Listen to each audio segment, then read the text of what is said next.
Hello everyone, आजकल हर दूसरे दिन किसी न किसी का मोबाइल चोरी हो जाता है।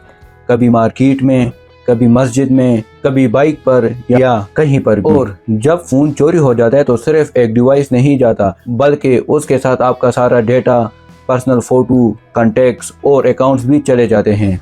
लेकिन अगर आप एंड्रॉयड यूज़र है तो ये वीडियो आपके लिए बहुत इम्पॉर्टेंट है। मैं आज आपको कुछ सेटिंग दिखाने वाला हूँ जिसके बाद अगर आपका फ़ोन चोरी भी हो जाता है तो चोर ना आपका फ़ोन यूज़ कर सकता है, ना रीसेट कर सकता है, ना ही आपके डेटा को एक्सेस कर सकता है। और मज़े की बात यह है कि आप अपने फ़ोन को ट्रेस भी कर सकते हैं, उसकी लोकेशन भी मालूम कर सकते हैं।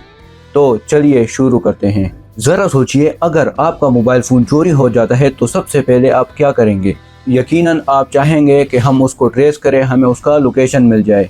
लेकिन अगर आपने मोबाइल के सेटिंग से उसकी लोकेशन ही ऑफ कर रखी हो तो आप लोकेशन कैसे ढूंढेंगे? तो सबसे ज़रूरी चीज़ ये है कि हर वक्त आपने अपने मोबाइल का लोकेशन ऑन रखना है और हमेशा अपने मोबाइल में गूगल की आईडी लॉगिन रखनी है। अब अगर किसी का फ़ोन चोरी हो जाता है तो चोर सबसे पहले क्या करेगा? यकीनन वो उस फ़ोन को रीसेट करेगा, जिसके बाद उस फ़ोन को ट्रेस करना लगभग नामुमकिन हो जाता है। अगर आपने स्क्रीन लॉक लगाया हुआ हो और साथ में FRP ऑन की हो तो चोर आपके फ़ोन को रीसेट नहीं कर सकेगा। लेकिन अगर किसी तरीके से रीसेट भी कर दिया तो उसको दोबारा सेटअप नहीं कर पाएगा। आप अपने मोबाइल की सेटिंग में जाएं, वहां पे स्क्रीन लॉक सेट करें, पिन, पैटर्न या पासवर्ड लगा लें। और अगर आपका गूगल अकाउंट लॉगिन है तो आपका FRP ऑलरेडी एक्टिवेट है, आपको मैन्युअली कुछ करने की ज़रूरत नहीं है। FRP का मतलब होता है फैक्ट्री रीसेट प्रोटेक्शन। अगर कोई आपका मोबाइल रीसेट कर दे तो दोबारा ऑन करने के लिए उसको आपके गूगल की आईडी की ज़रूरत होती है। आपके आईडी के बगैर मोबाइल ऑन नहीं होगा। ये सब बेसिक सेटिंग है। इसके करने के बाद आपने एक बहुत ही इम्पॉर्टेंट सेटिंग करनी है।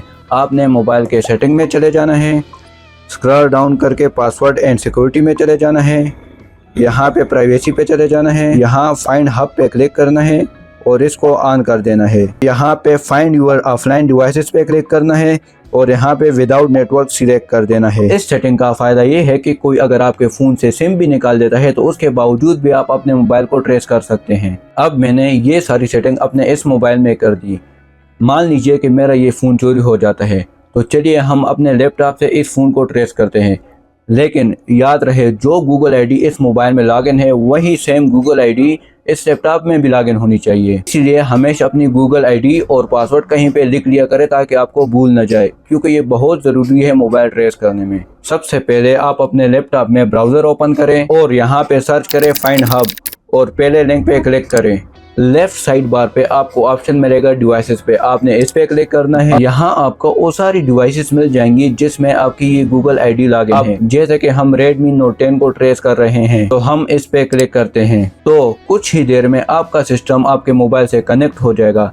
और अगर आपका मोबाइल इंटरनेट से कनेक्टेड हो तो वो आपको लाइव लोकेशन भी बता देगा, जिससे आप मोबाइल आसानी से ट्रेस कर सकते हैं। आप यहां से प्ले साउंड पे क्लिक करके फ़ोन की रिंगटोन भी बजवा सकते हैं, सिक्योर डिवाइस का यूज़ करके फ़ोन को लॉक भी कर सकते हैं और अगर ज़रूरत हो तो यहीं से इरेज डिवाइस पे क्लिक करके अपना डेटा भी डिलीट करवा सकते हैं। अगर मोबाइल चोरी हो जाता है तो सिर्फ आपके मोबाइल का मिसयूज़ नहीं होता, आपके सिम का भी मिसयूज़ हो सकता है।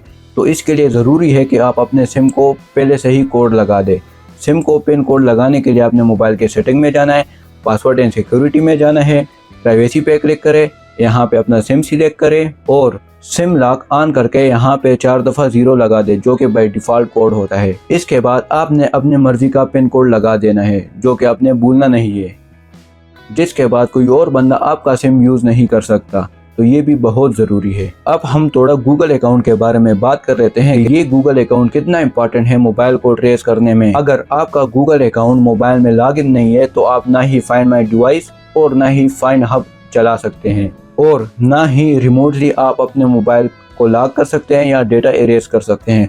और चोर आसानी से आपके मोबाइल को रीसेट कर सकते हैं और फिर यूज़ कर सकते हैं, लेकिन आप उसको ट्रेस नहीं कर पाओगे। इसके अलावा गूगल अकाउंट में आपका सारा डेटा भी सेफ होता है, जैसे कि आपके कॉन्टैक्ट्स, आपके फ़ोटोज़, आपके व्हाट्सएप चैट्स वगैरह, आपके ईमेल्स वगैरह। तो इसलिए डेटा बैकअप के लिए भी गूगल अकाउंट बहुत ज़रूरी है। गूगल अकाउंट के बारे में मैं एक अलग से वीडियो बनाऊँगा जिसमें हम डिटेल में देखेंगे कि हमने गूगल अकाउंट को किस तरह सेट करना है, किस तरह यूज़ करना है, किस तरह डेटा बैकअप करना है। लेकिन याद रहे, मोबाइल को सिर्फ ट्रेस नहीं करना, जैसे ही आपका मोबाइल चोरी होता है तो सबसे पहले आपने अपनी सिम बंद कर देनी है ताकि उसका कोई मिसयूज़ ना हो, और दूसरे नंबर पे अपने नज़दीक तरीन पुलिस स्टेशन में FIR कटवा देनी है।